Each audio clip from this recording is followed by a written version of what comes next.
Hey guys, welcome back to our channel. Today என்ன recipe பார்க்க போகிறோம் அப்படின்னு பார்த்தீங்கன்னா சிக்கன் உப்பு கறி தான். இது வந்து ஃபேமஸ் டிஷ் அப்படின்னு சொல்கிறாங்க. அதாவது செட்டிநாடு அது பக்கத்தில் உள்ள நியரர் ஏரியா வந்து ஃபேமஸான டிஷ் அப்படின்னு சொல்லலாம்.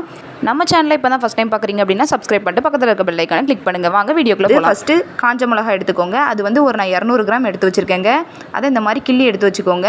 அதே 200 கிராம் சின்ன வெங்காயத்தை இந்த மாதிரி தோல் உரித்து வச்சுக்கோங்க. இப்போது ஒரு பேன் எடுத்துக்கோங்க. பேன் நல்லா சூடானதும் சின்ன வெங்காயம் எல்லாத்தையும் உள்ளே சேர்த்துக்கலாம். சேர்த்துட்டு ஒரு மாதிரி லைட்டாக இந்த மாதிரி வதக்கிக்கோங்க. வதக்கினதுக்கப்புறமா காஞ்ச மிளகா கிள்ளி வச்ச காஞ்ச மிளகாய் எல்லாத்தையும் உள்ளே சேர்த்துக்கலாம். என்னடா இவ்வளோ காஞ்ச மிளகா சேர்க்குறாங்க அப்படின்னு நினைக்காதீங்க. உப்பு கறிக்கு மெயின் இன்க்ரீடியண்ட்டே இந்த காஞ்ச மிளகா தாங்க. அதனால தான் நிறைய சேர்த்துக்கணும். சேர்த்துட்டு நல்லா இந்த மாதிரி லைட்டாக வதக்கிக்கோங்க. ஆயில் எதுவுமே ஃபஸ்ட்டே சேர்க்கக்கூடாதுங்க. இந்த மாதிரி லைட்டாக வதக்கிக்கலாம். வதக்கினதுக்கப்புறமா நம்ம வாஷ் பண்ணி வச்சுருந்த சிக்கனை மேலே சேர்த்துக்க வேண்டியதான். நான் வந்து சிக்கனை வந்து ஆல்ரெடி கழுவி வாஷ் பண்ணி வச்சுருக்கேன். அதை உள்ளே சேர்த்துக்கலாம். ஒன் பை ஒன்னாக சேர்த்துக்கலாம்.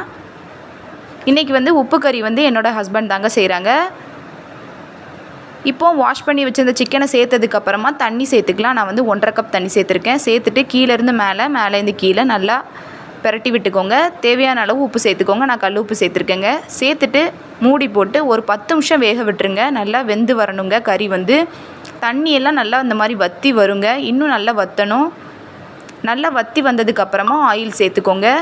ஆயில் வந்து இந்த இப்படி மேல்வாக்க சேர்த்துக்கோங்க. நல்லா சேர்த்துட்டு கீழேருந்து மேலேருந்து கீழே நல்லா இந்த மாதிரி பிரட்டி எடுக்கணுங்க. அப்போ தான் இந்த காஞ்ச மிளகாவோட காரம் எல்லாமே சிக்கனில் ஊறி வரும். அவ்வளோதான், என்னோடய ஸ்டைலில் சிக்கன் உப்பு கறி ரெடி ஆயிடுச்சு.